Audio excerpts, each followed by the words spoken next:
പിതാവിന്റെയും പുത്രന്റെയും പരിശുദ്ധാത്മാവിന്റെയും നാമത്തിൽ. എന്റെ പ്രിയപ്പെട്ടവരെ, ഇന്ന് ജൂലൈ 15 ബുധനാഴ്ച. അമ്മേ പരിശുദ്ധ അമ്മേ, ദൈവമാതാവേ, ഉപാസനത്തിലൂടെ ഞങ്ങൾക്കും ഞങ്ങളുടെ ദേശത്തിനും അമ്മ മാധ്യസ്ഥം തേടി തന്ന എല്ലാ അനുഗ്രഹങ്ങൾക്കും കൃപകൾക്കും ഞങ്ങളിപ്പോൾ ഹൃദയം നിറഞ്ഞ നന്ദി പറയുന്നു.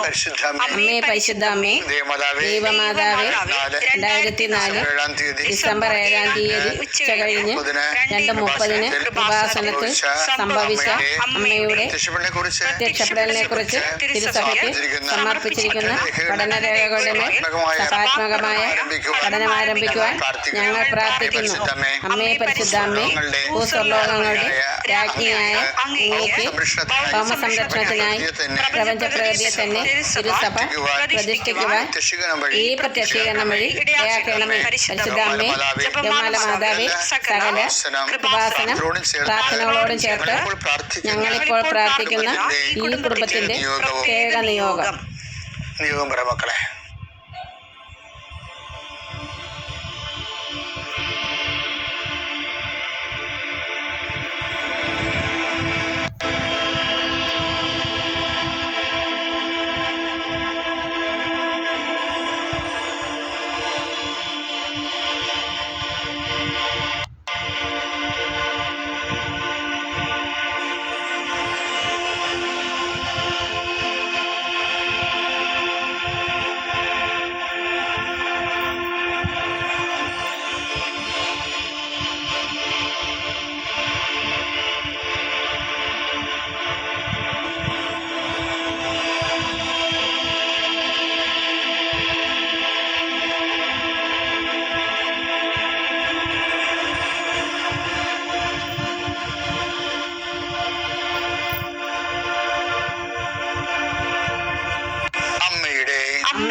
ശിഖരണത്തിന്റെ ഈ അനുഗ്രഹവേളയിൽ ഞങ്ങൾക്ക് സാധിച്ചു തരുവാൻ കനിയണമേ.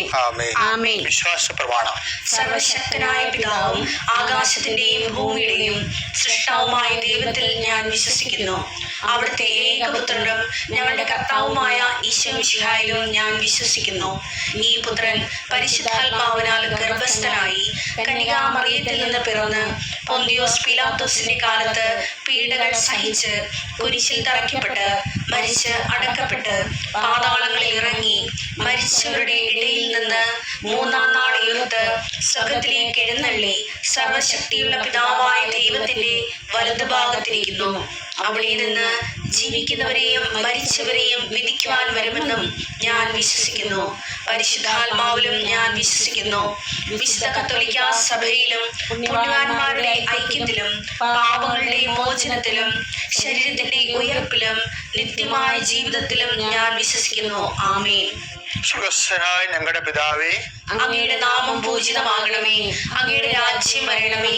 അങ്ങയുടെ തിരുമനസ് സ്വർഗത്തിലെ പോലെ ഭൂമിയിലുമാകണമേ. അന്നു വേണ്ടുന്ന ആഹാരം ഇന്ന് ഞങ്ങൾക്ക് തരണമേ. ഞങ്ങളോട് തെറ്റ് ചെയ്യുന്നവരോട് ഞങ്ങൾ ക്ഷമിക്കുന്നത് പോലെ ഞങ്ങളുടെ തെറ്റുകൾ ഞങ്ങളോടും ക്ഷമിക്കണമേ. ഞങ്ങളെ പ്രലോഭനത്തിൽ ഉൾപ്പെടുത്തരുതേ, തിന്മയും ഞങ്ങൾ രക്ഷിക്കണമേ. ആമേൻ. നന്മ നിറഞ്ഞ മറിയമേ, സ്വസ്തി. കർത്താവ് അങ്ങയുടെ കൂടെ സ്ത്രീകളിൽ അങ്ങ് അനുഗ്രഹിക്കപ്പെട്ടവളാകുന്നു. അങ്ങയുടെ ഉദരത്തിൻ ഫലമായി ഈശോ അനുഗ്രഹിക്കപ്പെട്ടവനാകുന്നു. പരിശുദ്ധ മറിയമേ, തമ്പുരാന്റെ അമ്മേ, പാപികളായ ഞങ്ങൾക്ക് വേണ്ടി ഇപ്പോഴും ഞങ്ങളുടെ മരണസമയത്തും തമ്പുരാനോട് അപേക്ഷിച്ചുകൊള്ളണമേ. ആമേൻ. കർത്താവേ, നിന്റെ ഉന്നതമായ നാമത്തിൽ സ്വസ്തിച്ച്. കർത്താവേ, നിന്റെ വിശുദ്ധ പൗരോഹിത്യത്തെ മഹത്വപ്പെടുത്തണമേ. കർത്താവെ, സഭയിലുള്ള സാന്നിധ്യം പ്രകടമാക്കണം. 40 വർഷം ഞാൻ അർപ്പിച്ച കൃപായുടെ യുഗതിയാണ്. കൃപാസ്ഥാനത്താരെ ജീവനോടെ പ്രത്യക്ഷപ്പെട്ട മാതാവിന്റെ മാധ്യസ്ഥം ഇന്ന് അങ്ങയുടെ മക്കളെ പ്രാർത്ഥന കൂടുന്ന എല്ലാ മക്കൾക്ക് വേണ്ടി പ്രാർത്ഥിക്കുകയാണ്. കർത്താവെ, നിരാലംബരായിട്ടുള്ള മക്കളെ ഞങ്ങൾ തിരിച്ച് ഇപ്പോഴ് അങ്ങയുടെ തിരുസന്നിധിയിൽ വേദനയോടെ ഓർക്കുന്നു. സഹായിക്കാൻ ആരുമില്ലാത്തവർ, അവരുടെ വിഷയം പോലും അവർക്ക് മറ്റുള്ളവരോട് സംസാരിച്ച് ഫലിപ്പിക്കാൻ അറിയാൻ പാടാത്തവർ, ഇൻ്റർവ്യൂവിന് ചോദ്യങ്ങൾ ചോദിക്കുമ്പോൾ അതിൻ്റെ ഉത്തരം പറഞ്ഞ് ഫലിപ്പിക്കാൻ ഭാഷ കൊണ്ട് പരിമിതപ്പെടുന്ന ആൾക്കാരുണ്ട്. ഈശോയെ കർത്താവെ, അവരൊക്കെ നീ ഒരു ചോദ്യം പോലും ചോദിക്കാതെ പല മനുഷ്യരെയും നീ റിക്രൂട്ട് ചെയ്യുന്നുണ്ട്. അത് സാക്ഷ്യം കേൾക്കുമ്പോൾ ഞങ്ങൾക്ക് ഭയങ്കര സന്തോഷമുണ്ട്. ആ കാര്യത്തിൽ എല്ലാ തരത്തിലുമുള്ള ആൾക്കാരെ നമ്മുടെ ബലഹീനതയിലാണ് അവൻ ഏറ്റെടുത്തതെന്ന് അങ്ങയെക്കുറിച്ച് പറഞ്ഞിരിക്കുന്നത് എത്ര മനോഹരമാണ്. ഞങ്ങളുടെ രോഗങ്ങൾ ഏറ്റെടുക്കുന്നവൻ, ഞങ്ങളുടെ ബലഹീനത ഏറ്റെടുക്കുന്നവൻ. പല ആൾക്കാർക്ക് ചിരിക്കാൻ പോലും പ്രയാസമാണ്. ചിലർക്ക് ഡിപ്രഷൻ ലുക്കാണ്. അവരെന്ത് പറഞ്ഞാലും അവർ ചിരിക്കത്തുമില്ല, സന്തോഷിക്കത്തുമില്ല, അവരെ മറ്റുള്ളവർക്ക് ഇഷ്ടവുമല്ല.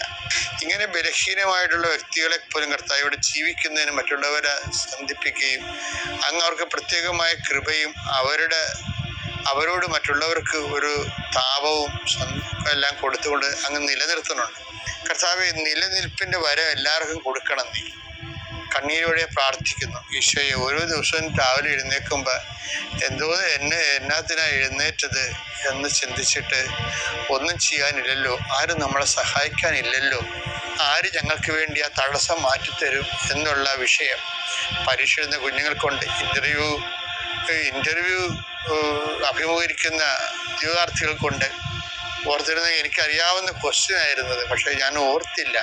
കഴിവില്ലാത്തവർക്ക് വേണ്ടി പ്രാർത്ഥിക്കുന്നു. നീ ഉടമ്പടി തന്നപ്പോൾ പറഞ്ഞത് not by merit but by grace എന്നാണ്. എന്നുവെച്ചാൽ ഞങ്ങളുടെ കഴിവിൽ ഇനി ആശ്രയിക്കേണ്ട കാര്യമില്ല, ഞങ്ങളുടെ കർത്താവിൻ്റെ കൃപയിൽ ആശ്രയിച്ചാൽ മതി. കൃപ അവർ സൗജന്യ ദാനമായി എല്ലാവരിലേക്കും ഒഴുകുന്ന ഈ സമയത്ത് കർത്താവെ, അങ്ങയുടെ കൃപയ്ക്ക് അവകാശം ഓഹരിയാക്കാൻ ഞാനീ പ്രാർത്ഥിക്കുന്ന മക്കളങ്ങ് പ്രത്യേകമായി ഒരുക്കണമെന്ന് പ്രാർത്ഥിക്കുന്നു. രോഗങ്ങൾ, അതുപോലെ തന്നെ ജീവിത പ്രയാസങ്ങൾ, സാമ്പത്തിക ബാധ്യതകൾ, ജീവിത മാർഗമില്ലാത്ത അവസ്ഥ, വരുമാന മാർഗമില്ലാത്ത അവസ്ഥ, കുടുംബത്തിൽ സമാധാനം നഷ്ടപ്പെട്ട അവസ്ഥ, കുടുംബം ഭാര്യാഭർത്തകമായി പിരിഞ്ഞ അവസ്ഥ, മക്കൾ അകലങ്ങളിൽ അകപ്പെട്ടു പോയ അവസ്ഥ കർത്താവിൻ്റെ നാമത്തിൽ മാറിപ്പോകട്ടെ എന്ന് കൽപ്പിക്കുന്നു.